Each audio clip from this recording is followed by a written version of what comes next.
Замандаш партиясына 2010-жылдан бери ушу партия менен бир иштешип жүрөм. Айтор ушу Кыргыздын сүйгөнчүктүү уулу Өмүрахунов Муктар Сүйүнүлович Раматылык агабыз менен өтө жакшы болчумун. Анан ошол киши мени да ушу коомдук саясий ишке алып келген бирден бир себепкер деп айтсам болот. Андан улам чоң кырсык болуп Муктар агабыздан айрылгандан кийин 2015-жылы мен кайра ага чейин кыймылдарда жүрдүм, жаштар уюмун түздүк. Коомдук баягы башталышта иштермен алек болдук. 2015-жылы Замандаштын чакыруусу менен парламенттик шайлоого катыштык, тизмеде теледебаттарга катыштык. Анан 2016-жылы кайра Замандашка чакырып келишти, тең төрагалык статус менен.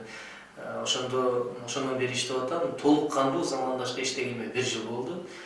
Кудай кааласа азыр көрсөткүчтөр жаман эмес. Элдин колдоосу жакшы, Кудайга шүгүр. Чоң өзгөрүүлөр болду Замандашта.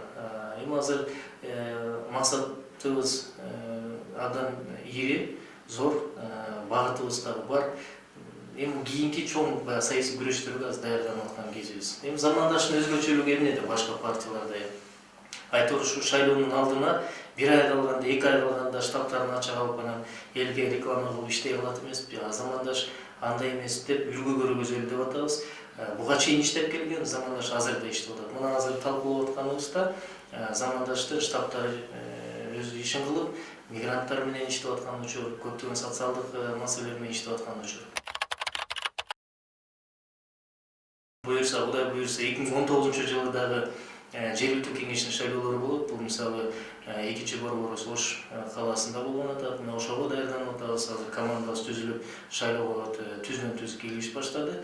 Анан 20-жыл чоң саясий күрөш болот.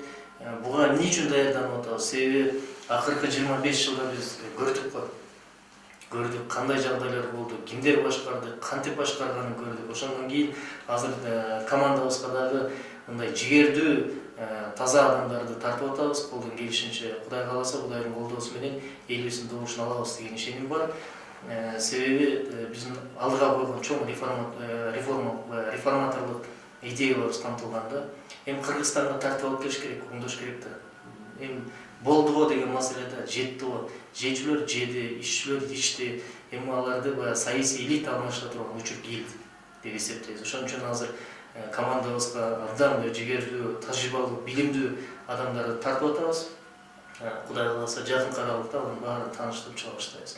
Анан эми партиянын түзүлүшү ушундай болуш керек да. Элге шайлоого 1 жыл, 2 жыл калганда партиянын идеологиясын, максатын, программасын тааныштырыш керек да. Биз муну кылабыз, мондай кылабыз, мондай максатка жетебиз бирге деп. Ошо менен азырлайбыз.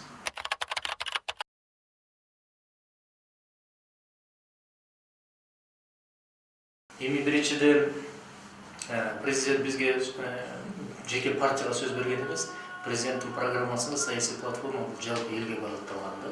Мамлекетти оңдойм, түздөйм, экономиканы көтөрөм, коррупция менен күрөшөм деген. Мен айтам, Кудайым буйруса, Сооронбай Шарипович айткан сөздөрүн аткарып атат. Анан бирден бир саясий платформасында биз дагы ишеним адам катары элдин алдында сүрөп жүрдүк да. Ошол жерде коррупция менен күрөшөм деп катып айткан. Коррупция менен мен күрөшкөнгө эрким жетет деген теледебатты билесиздер, кимге кол көсөп, кимден баштайм деп айткан. Мына сөзүнө туруп кылып атат. Эгерде президент Сооронбай Шарипович коррупция менен күрөшөм деген калп болсо, ушул эле чыгып аткан жана чогулган иштер, миллиондор желген коррупциялык схемалар чыгып атпайбы? Анын баары көмүскөдө калып калмак. Себеби Кыргызстанда билесиздер, президент, ушу мамлекеттин башчысы бул жабылсын, бул чыксын десе ошондой болот.